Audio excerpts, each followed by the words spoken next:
Welcome to the InfoTech Growth Partner Podcast, the podcast where the future of IT unfolds, and we dive deep into the pertinent developments of IT and data with leaders and experts within the field. My name is Jasper, and today I have the pleasure of talking to Sergii Shvets. He is involved in a lot of companies. Welcome, Sergii. It's great to have you on. For the audience, can you just give us a quick introduction in your background and what you're currently doing within those companies that you're involved with? Thanks, Jasper, and it's also my pleasure for being here. I'm the guy who has started from the grounds, and I've been into IT for more than 20 years, and my career has started from being a developer, really the guys who's making the code, who's making the applications. Right now I'm involved into three companies. One of them is iSCAD. That's probably the largest open content catalog in Europe. And my role there is Director of Technology. So I'm responsible for architectural stuff and making sure that all applications are properly built and properly engineered. Then I also have two other hats on my head, I have started as a developer myself, and then it turned out to be that good hands and good brains are really value add for business, and that's how I started together with my partner Martijn Hoekeveen. That's how I started BINTIME. That's the engineering company that creates custom software in the area of e-commerce and product information management.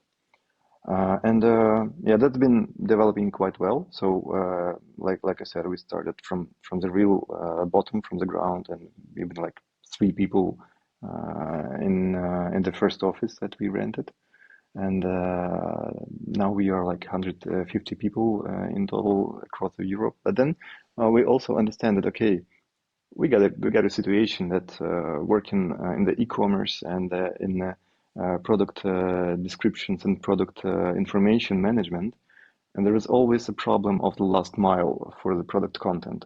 And whenever we have to integrate or make a presentation to customers for the product data, it's always a struggle to optimize the content that we are receiving from third parties up to the standards of our customer.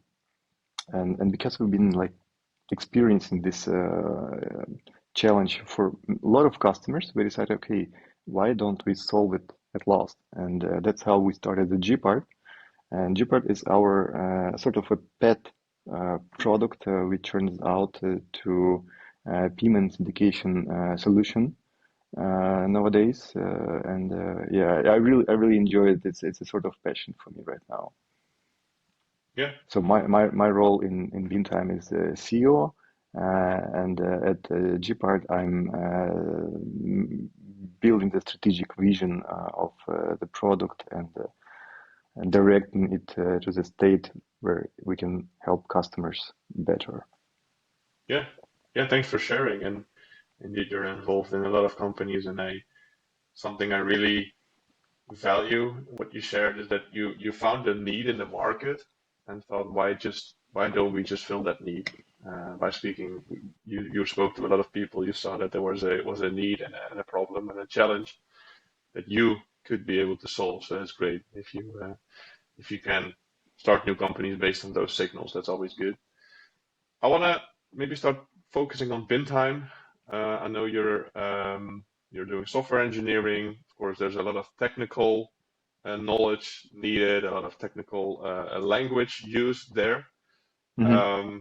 What we see in the market is everyone is trying to use new technologies. Of course, AI is the big new thing right now. People think that it will solve all of their problems. But what we see is that most businesses and most people within businesses don't really see and understand what is the actual business value that we can generate from this and what is actually needed to generate that business value. Mm-hmm. Based on your perspective, how important do you find it to align those new technologies with the business and the business value that it will generate. Mm-hmm. All right. Well, speaking of AI, I see two quite opposite perceptions of this technology. So first of all, it's a kind of a hype right now, and I'm fully in favor of this idea. But then some people start to think that AI is solution to everything, and it can be used everywhere, and it's a sort of a silver bullet which can be just nailing all of our problems, which is partially true, but partially it's a bit of ambiguation, right? So you really have to understand what it can do, and the other people are quite opposite, and they are sort of neglecting this kind of thing appearing out of blue. Yeah, so the middle is always somewhere in between, right? So from my perception, you always have to think of AI technologies as a sort of algorithms, right? And they've been trained. It's a different kind of algorithm that we used to have. They are not that well determined as we used to see algorithms, but it's still trained on a certain sets of data. And these sets of data is really implying a lot on how AI will behave for you. So first of all, you cannot expect something new to be created by AI. It only can repeat what it's been taught of. And secondly, you really have to understand, okay, is my data, which I have been used for learning, for training the AI, are they good enough to build my business case upon, right? And then it that should form the foundation for yourself to have a success with AI. But what we also notice is that a lot of businesses are really careful about starting use of AI in their businesses. Simply, they do not have enough of trust to this new technology. And secondly, yes, you are perfectly right. They cannot really understand how to use the new technology to generate the value add for their businesses, for their customers. That's also one of our challenges that we place in front of us, because we are technical guys. We want to empower our customers with solutions, and technology is not a fancy word. It has to play a role in the business revenues. So that's what we also challenge ourselves. Okay, we know the tech, we know what can be done, we know how to achieve sort of things. Then how can we help our customers with the technology? And that is what we are making our teams to work with customer. Yeah, yeah, that's actually a good point, and that's we'll touch upon that later. You're working with some companies that you've been working with for 10 to 15 years already, Mm-hmm. which definitely is a testament of your guys's and your own technical guys's understanding of the business value of the things that they are delivering. They're not delivering they are delivering technology, but Mm-hmm. in the end they are solving problems for the business. They are, well, maybe even adding to revenue directly. Like it is about understanding what those businesses actually need. And in the end, those businesses want to solve their challenges, want to drive new revenue, they don't want to implement technology for the sake of it. They're having Mm-hmm. specific goals that they want to get to. I know, and most people that are listening probably also know that it's pretty hard to make sure that those technical people, those engineers, those analysts that you have, to make sure that they also understand the business value of the things that they are delivering. Mm-hmm. How do you guys make sure that they are up to date, that they have that mindset in thinking like their client, understanding their business and understanding the business value? How do you make sure that your people are understanding that and having that mindset. Hmm. Well, to my personal opinion, the key here is the quality of the communication that are built between the teams, because yeah, tech guys are tech guys, and it's they have their own bubble.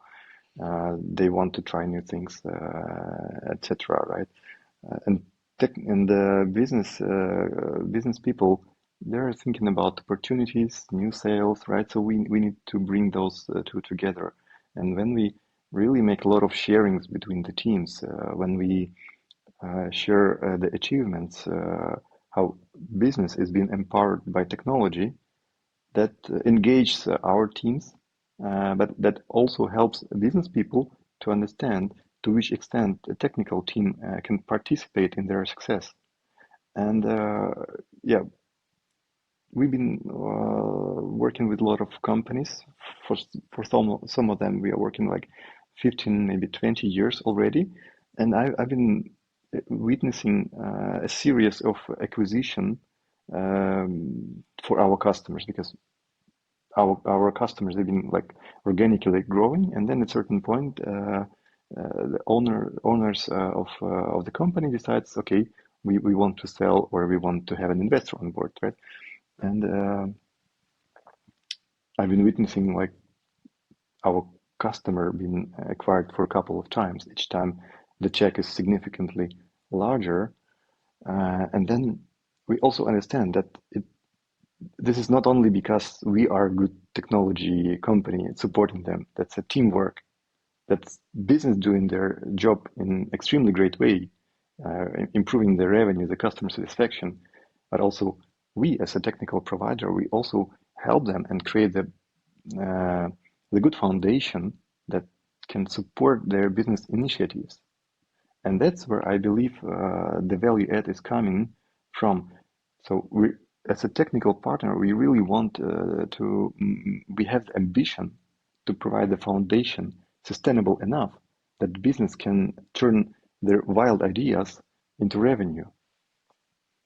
And Yeah, that's really drives me, like, okay, what are we gonna build next year? And we holding these strategic sessions with our customers. And okay, sometimes we hearing some new ideas from business, and then it brought down to all individual developers, to all individual analysts and front end guys and everybody. But also sometimes we say, okay, guys, we have to think of this and that, because yeah, to the traction as we see your business is coming to, you have to consider certain things to be changed on technical side and maybe on the business side. yeah.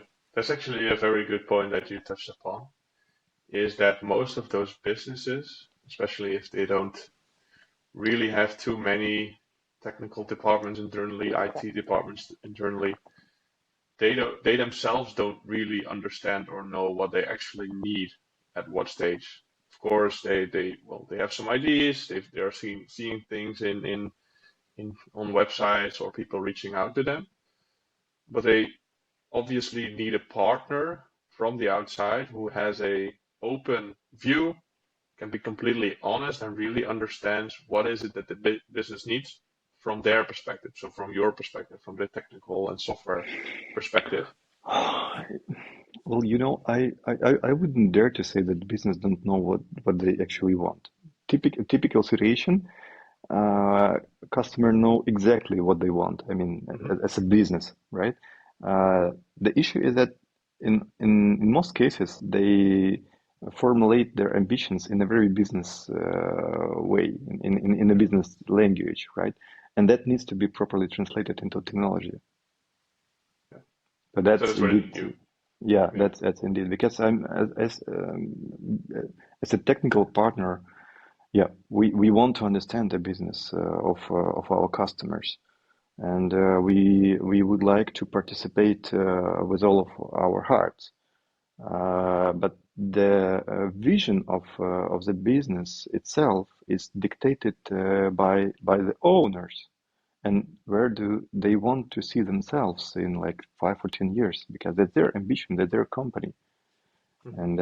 And being also owner of a company, I also have this kind of ambition, right? And it would be very difficult for me if I would start to accept other people ideas how my company should develop, right? Yeah, So yeah, it's a kind of a balance, and I always try to remember that we are here to support ambitions of our customers. yeah. That's actually a very good point, and you can obviously see the benefits of such long-term partnerships. For yourself, it is you have you have stability, reliability. You really understand your client's company. You really start to understand where they're going. Of course, also from a commercial standpoint, it is you have a good inflow of money. You understand what's coming in. Hmm. From the client side, it's obviously also very helpful because they have trust in you. They know you can solve their problems. You can implement the technology or software that they need. So obviously, from both sides, it is very good to have those long-term partnerships. More from a, and I obviously want to learn more as we are. That's what we're about, making sure that our clients can get long-term relationships with their clients. But can you share us a little bit on what your perspective is on why those clients stay with you and what you do to make sure from a communication standpoint, etc., on how do you make sure that they want to stay with you? Oh, that's a very good question, and I don't dare to say that I know this magic recipe, right? But what I really try to embrace in the relationships with our customers is that a deep understanding of what exactly our customers need, and we cultivate the culture of respect and communication from our organization towards our customers, and we always bring the customer demand and the customer wishes at the very first place. But and I briefly touched that in the beginning of our talk, but I'm strong advocate for communication, and communication is the first. You have to listen. You have to listen for your counterparty. You have to really understand what people need, and from understanding of their need, it comes that you can provide the results which your customer expecting to have. Yeah, yeah, that is very important. And yeah, a trusted partnership, as I said, it has a lot of pros for both parties. Another thing that I wanted to touch upon, and something that you also shared a bit earlier, is that you mentioned that there's no real separation line between the Hmm. teams that you provide to the clients' business and the people that are already working within the clients' businesses. How how do you ensure that those people, the people that you're providing, become fully integrated into those Hmm. businesses, and why do you think that's so important? Well, and as the first sight, it seems like, okay, well, we are just providing people, or Mhm. we are just providing some engineering capacity. But if you start to look with more attention in how we build communication, uh, we imagine our engineers, we imagine our people in the processes of our customers, and we training them to start appreciating the values of the customer as it would be their own values. And it's a lot of talk, it's a lot of education, and it's a lot of communication. So sometimes we have to like do some soft skills education for our guys. Sometimes it's a strategic talk from a customer. But in a common sense, I would say that when people understand the roadmap, then they understand the values, and they really like what they do. So they feel this connection between their small things they do at their workplace and how that have an impact in a global result of the company that really engages a lot of energy and a lot of passion. And yeah, for all of these customers that we are working like 10, 15, 20 years, there are always like 3 to 5 people who've been staying with this customer for a very long period of time, and they are so much integrated with the businesses, with the technology platform, and with all the concepts, so it becomes a part of their life. And we really like to place such people inside of a customer attached teams, because that's where the value coming from. That what generates the reliability that our customers can depend on. Exactly, exactly. And maybe to briefly touch upon that as well, you mentioned you have a lot of engineers, analysts that are staying within the client's companies for a long time, which also staying within BINTIME for a long Hmm. time as well. What we see in the market and by speaking to some other leaders within the industry, you see that it's pretty hard to, in the first place, find the right people, the right Hmm. people, but then I'll also make sure that you retain them and yeah, make sure that they stay within your company because obviously those technical people, those highly skilled people are um, all companies are looking for them, and they get a lot of uh, questions from other companies to start working for them. Can you Hmm. share a little bit on how you make sure that you retain those people and giving them a good place to work? Let's say it like that. Yeah, yeah, absolutely.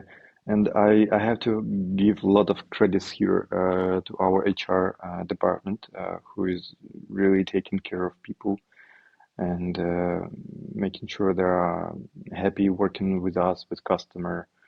So we have quite extensive HR procedures arranged in our organization, and for our engineers, they have a lot of stuff like PDPs, which is personal development plan going on, and they are integrated. And our idea is to integrate the PDPs with strategic goals of a customer.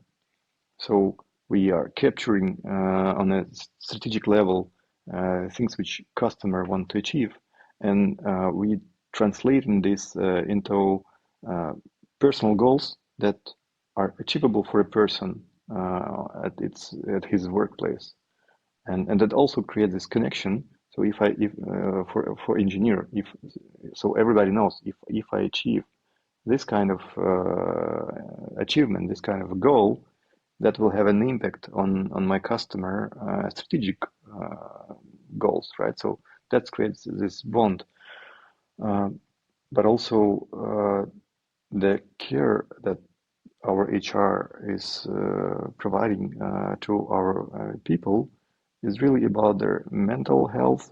It's about how satisfied are they with conditions of work, with equipment, and with everything, and how happy they are. Because it's also about work and life balance. So we are against juicing up people, all getting all the juices from them, and then okay, thanks, you can go, right? So it's not our kind of attitude. We try to treat people as a human beings and value their time, their energy, because staying with us, staying with our customer, it's always a long-term investment for everybody. Yeah, yeah, that's I think a very good mindset to have, especially when it comes to tying those individual employee goals also to your clients' goals. And that in turn will turn into adding to your own to bin times goals as well. Um, you've shared, well, you were working with a lot of clients for a long time, very good, successful projects, transformations that you've gone through with those Hmm. companies. Can you just share our audience some examples of transformations that some of your clients went through? What did you do? And in the end, as we discussed earlier, the business value that it generated in the end. Hmm. Yeah. I would like to say that a lot of things happening with our customers is a teamwork, Mhm. and we cannot say that Take all the full credit. success of all Yeah, the success of our customers is because it's no, us, yeah, right. So it's beautiful us. No, it's a teamwork, and there are a lot of credits to marketing of our customers, to sales, to support teams, because they are facing the end customers. And I would say that, yeah, well, that's a good example. We've been working with a company called Ice Leads from the very ground. So the founder of this company came to me one day and said, "Okay, we would like to develop a new startup." And we made the planning, we built the roadmap, so we provided the first MVP release. All of this roadmap, all of this. Way has been consisting of a lot of small steps, and every step we've been listening to customer and trying to achieve what customer wants, trying to support their initiatives, and it's been hard times. I mean, it hasn't been a walk in the park. no, no. That's yeah. That's Thanks for sharing that. And as you said, it is a teamwork. Like you can, especially from the outset, you cannot take full credit of the things that you're Um, delivering and the company growth as a whole. As you said, like all departments are adding to that, and you probably also played a part in that, but you cannot take full credit. Maybe some a last topic that we can touch upon, and it is not really directly related to IT, technology, software, or whatever, but of course, there's a lot of IT consulting leaders that are have to deal with a lot of pressures, executives that have some stress, etc. Um, I know you're very aware of that, of your own personal and mental health. You also shared about it on your own employees and how to make sure that they are happy, that they take care of their health as well. Can you share with, well, of course, some other IT consulting leaders are listening. Can you share why you feel let's say, work-life balance is so important to make sure mhm. you can make an impact in your work, and maybe share how you take care of yourself or how you think that people should take care of themselves in order to be of impact. Yeah.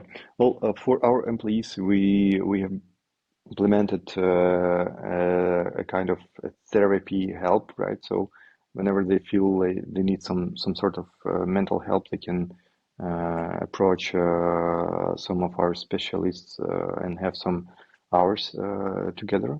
So that's really supporting them. And why is it so important? Because yeah, because work is not your whole life. It's utterly important for yourself to feel uh, the appreciation in your life, but it's not the complete life.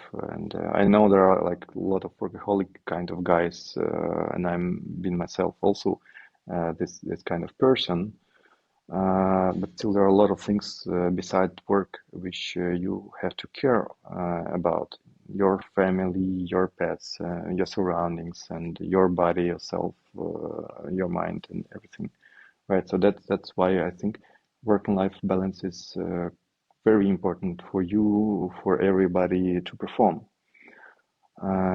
As to myself, and I'm not saying like this is a recipe for everyone, but I'm a strong advocate of a catharsis and trying to bring all this stress out. So everybody feels a lot of pressure on their work in their day-to-day life, right? So and as I feel myself, all of this pressure has been brought inside and accumulated for a quite long period of time. So I believe, and that's my personal recipe, that before you really start to calm yourself down, you have to let this beast out. And then there are a lot of catharsis kind of practices with dynamic meditation, etc. But then you just have to shout it out in really ecological way, not to hurt anybody and not to hurt your surroundings. You just walk in a room, you close all the doors and windows, and then you shut it out or make some interesting practice just to let your beast out. And then you are a peaceful and quiet human being. Yeah, yeah. Thanks for sharing. And again, there's a lot of ways to deal with that with personal mental Absolutely. health. Again, this is your recipe. I'm also a very big advocate of exercising, Hmm. just to get out of your mind. Let's say like that's just blast some music or something, just move and well, not being about work the whole day. Let's say it like that.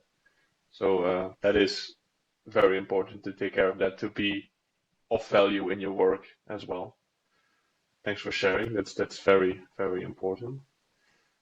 Yeah, Sergey, I really enjoyed this conversation. I think we touched upon a lot of things like business and IT alignment, which of course is a very important thing, especially now with the new developments of AI. People think that it is the silver bullet to solve all of their problems.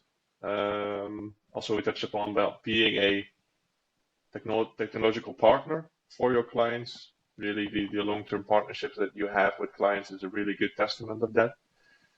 And well, as we just discussed, mental and personal health, why that's very important for leaders to take care of in order to be of impact in their role. If there is someone watching or listening to this podcast and wants to learn more about you or about BINTIME or some of the other companies that we're involved with, where can they find you, or what should be the next steps to get Yeah, in well, contact with you? I'm quite available on LinkedIn, and yeah, there are websites of our companies, bintime.com and jeopard.io. So by any means, we can get in contact. But my LinkedIn is probably the primarily a point of contact to get in touch with me personally.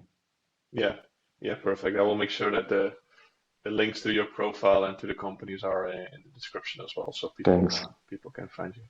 thanks, Jasper. Thanks, Sergey. I really enjoyed the conversations. Hope you did as well. I hope the audience has enjoyed it as well. And I would really would love to have a talk again in the future to talk Thanks. about some other topics because, well, the world of IT and the world of technology, there is unlimited things that we can discuss. So it would be Absolutely. great to have you on as again. Thanks, Jasper. My pleasure talking to you. Thank you.